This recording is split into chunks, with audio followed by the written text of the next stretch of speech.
ಬೆಳಗಾವಿಯ ಸುವರ್ಣಸೌಧದಲ್ಲಿ ಇದೇ 8ರಿಂದ ಚಳಿಗಾಲದ ಅಧಿವೇಶನ ಆರಂಭವಾಗಲಿದ್ದು, ವಿರೋಧ ಪಕ್ಷಗಳನ್ನು ಎದುರಿಸಲು ಸರ್ಕಾರ ಸರ್ವ ರೀತಿಯಲ್ಲೂ ಸಿದ್ಧವಾಗಿದೆ ಎಂದು ಮುಖ್ಯಮಂತ್ರಿ ಸಿದ್ದರಾಮಯ್ಯ ಹಾಸನದಲ್ಲಿಂದು ಹೇಳಿದ್ದಾರೆ. ವಿಧಾನಮಂಡಲದ ಅಧಿವೇಶನದಲ್ಲಿ ಪ್ರತಿಪಕ್ಷಗಳು ಪ್ರಸ್ತಾಪಿಸುವ ವಿಷಯಗಳಿಗೆ ಸೂಕ್ತ ಉತ್ತರ ನೀಡಲಾಗುವುದು. ರಾಜ್ಯ ಸರ್ಕಾರ ತೆರೆದ ಪುಸ್ತಕ ಇದ್ದಂತೆ, ನಮ್ಮದು ಪಾರದರ್ಶಕ ಸರ್ಕಾರ ಎಂದು ತಿಳಿಸಿದರು.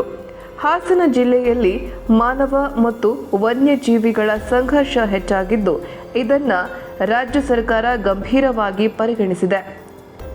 ಸಮಸ್ಯೆ ಬಗೆಹರಿಸಲು ಸರ್ಕಾರ ಎಲ್ಲ ರೀತಿಯ ಪ್ರಯತ್ನ ಮಾಡಲಿದೆ ಎಂದು ಹೇಳಿದ್ದಾರೆ.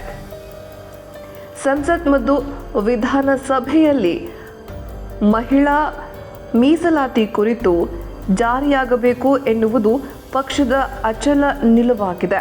ಇದರಲ್ಲಿ ಯಾವುದೇ ರಾಜಿ ಇಲ್ಲ ಎಂದರು.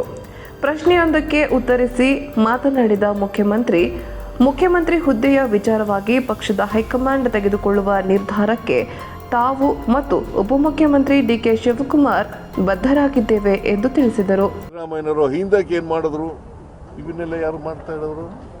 ಯಾವತ್ತಾರು ಒಂದಿನ ಮಾತಾಡಿದಾರ ಕ್ಯಾಬಿನೆಟ್ನಲ್ಲಿ? ಯಾವತ್ತಾರು ಪಾರ್ಲಿಮೆಂಟ್ನಲ್ಲಿ ಒಂದಿನ ಮಾತಾಡಿದಾರ? ಸೊ ಅದರಿಂದ ಇವು ಟೀಕೆ ಮಾಡೋಕ್ಕೋಸ್ಕರನೇ, ಟೀಕೆಗೋಸ್ಕರ ಅಲ್ಲ. ನಾವು ಏನು ಮಾಡಿದ್ದೀವಿ ಅಂತ ಹೇಳ್ತೀವಿ. ಈಗ ಗ್ಯಾರಂಟಿ ಯೋಜನೆಗಳನ್ನು ನಾವು 1,08,135 ಕೋಟಿ ಖರ್ಚು ಮಾಡಿದ್ವಿ. ಬೇಕಾದ್ರೆ ವೆರಿಫೈ ಮಾಡಲಿ, ಅದನ್ನು ಹೇಳಿದ್ದೀನಿ ನಾನು.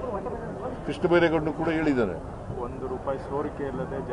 ಅದು ಏನು ಅವರ ಅಕೌಂಟ್ಗೆ ನೇರವಾಗಿ ಮಧ್ಯವರ್ತಿಗಳು ಇಲ್ಲದೇನೆ ನೇರವಾಗಿ ಹಾಕ್ಬಿಟ್ಟಿದ್ದೀವಿ. ಇಲ್ಲ ಹೇಳಿ ನೋಡೋಣ, ಇಲ್ಲ ಅಂತ.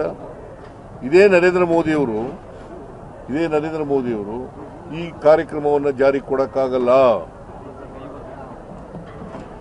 ಒಂದು ವೇಳೆ ಜಾರಿ ಕೊಟ್ಟರೆ ಕರ್ನಾಟಕ ರಾಜ್ಯ ಆರ್ಥಿಕವಾಗಿ ದಿವಾಳಿ ಆಗ್ಬಿಡ್ತದೆ ಅಂತ ಹೇಳಿದ್ರು ರಾಜಸ್ಥಾನದಲ್ಲಿ. ಸ್ಟೇಟ್ಮೆಂಟ್ ಬೇಕಾದ್ರೆ ತೋರಿಸ್ತೀನಿ ನಿಮಗೆ.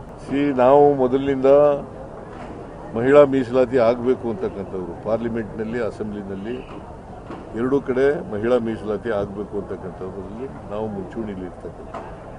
ಅದರಿಂದ ಮಹಿಳಾ ಮೀಸಲಾತಿ ಆಗಬೇಕು. ಅವರು ಮುಂದಕ್ಕೆ ಯಾಕೆ ಹಾಕಿದರು?